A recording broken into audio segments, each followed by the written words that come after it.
Thanks for staying with us here on Headlines. Now over to another international story. Indians in Australia have strongly protested against an Australian government website which shows a map of India without Jammu and Kashmir and Arunachal Pradesh as well.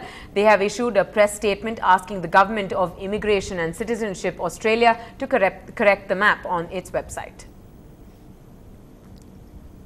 And the Australian High Commissioner spokesperson spoke to NDTV, and he stated that the map was an error and is being removed from the same website.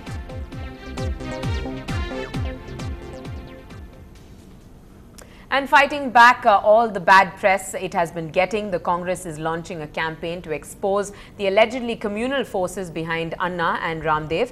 Now, the Congress has also released a pamphlet called The View on the Present Situation.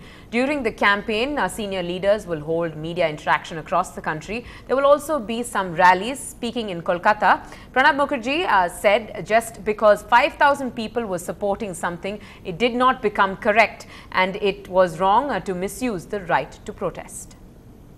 Nobody in a democratic system, in a democratic society, everybody has right to agitate on certain issues which he finds right or wrong. When the parties are rejected by the people, and if they want to resort to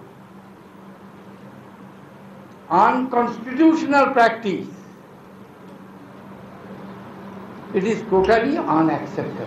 They are providing the logistic support to all these agitations. Those who want to subvert the process of constitution, Congress party will fight against that. Now, staying with the Ramdev issue, he's finally broken his fast after 9 long days. The yoga teacher ended his fast, demanding certain steps against corruption after a stream of visitors, both political and religious, visited him at the hospital and urged him to end his fast. Spiritual leaders Murari Bapu and Sri Sri Ravi Shankar met him earlier this morning. It was Sri Sri's third visit to Ramdev. He came out to make the announcement after convincing him to end his fast. Ramdev was fasting for the past 9 days. He was admitted to the Himalayan Institute of Medical Sciences in Dehradun on Friday after his condition deteriorated at his ashram in Haridwar. Swami Ramdev ji ने अभी अनशन तोड़ दिया है, उन्होंने juice ग्रहण किया है और सारे संत लोग, गुरुजन, मुरारी बापू जी, सभी संत के उपस्थिति में इन्होंने ये काम किया, अपना संकल्प पूरा हुआ। हम उनको धन्यवाद देते हैं और सबको धन्यवाद देते हैं। According to US cables released by whistleblower website WikiLeaks, Deputy National Security Advisor Vijay Nambiar told the visiting US ambassador to Pakistan in 2005 that Pakistan is the epicenter of regional and global jihad, and there's proof of the ISI Director General meeting LET commanders. As per the cable, the Deputy NSA told the US envoy there's proof of ISI teams visiting Bangladesh, and also that the ISI is coordinating jihadis in Bangladesh. Elements friendly to LET is also attempting to enter politics is what is being stated. LET rivals Al-Qaeda is also in threat. LET training Afghan Taliban as well.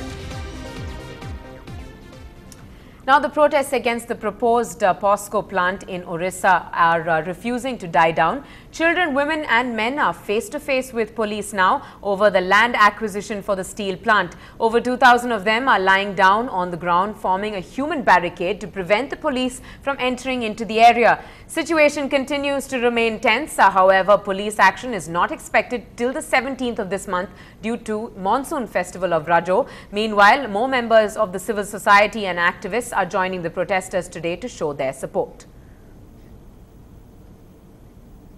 Over to a special story from Chennai now. Sending relief materials and funds to calamity-hit areas is the most common thing we as global communities. But a group of architects have banded together really to offer solutions that are unique and different. Watch this story to know more.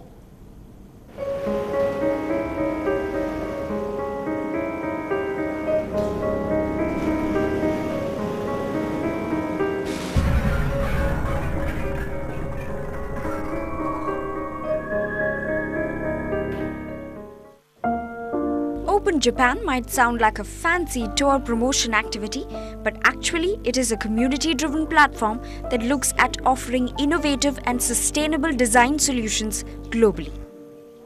Thanks to live interactions with volunteers whose ground observations post the earthquake in March 2011 in Japan, here is a group of architects in Chennai sharing their ideas and building designs with their counterparts spread in 8 cities across the globe. We've all come from experiences of working on projects similar to that, what happened in India earlier with the Chennai tsunami and then other social projects. We've done social projects, so we know how to deal with them. So how we structure them and what kind of infrastructure is required at the end of it. And there are design solutions, realistic design solutions that could eventually get implemented depending on how concrete these ideas stand. I really like the bit where they interpret. So how does this have any use for Chennaiites, you may ask? Brought together by social networking sites, these enthusiasts say that Open Japan is just a prototype for their upcoming Indian project. So we want to get as many collaborators onto this platform, and what we're doing over here is test and see if it's actually working, if people can use it easily, and hopefully bring in user inputs into the design process. Cynics may say such infrastructural projects might remain on blueprint. However, architects assure us that actual work will begin once processes are streamlined. And rebuilding communities, such as the ones in Japan with material aid, will be a reality. With camera person Anand and reporter Bertila, Cuckoo Alex for Ndtv-Hindu. Well, coming up after this short break, it's Dakshin Dare all the way through Tamil Nadu. Stay tuned to find out all about this motorsports rally that kicked off in Chennai.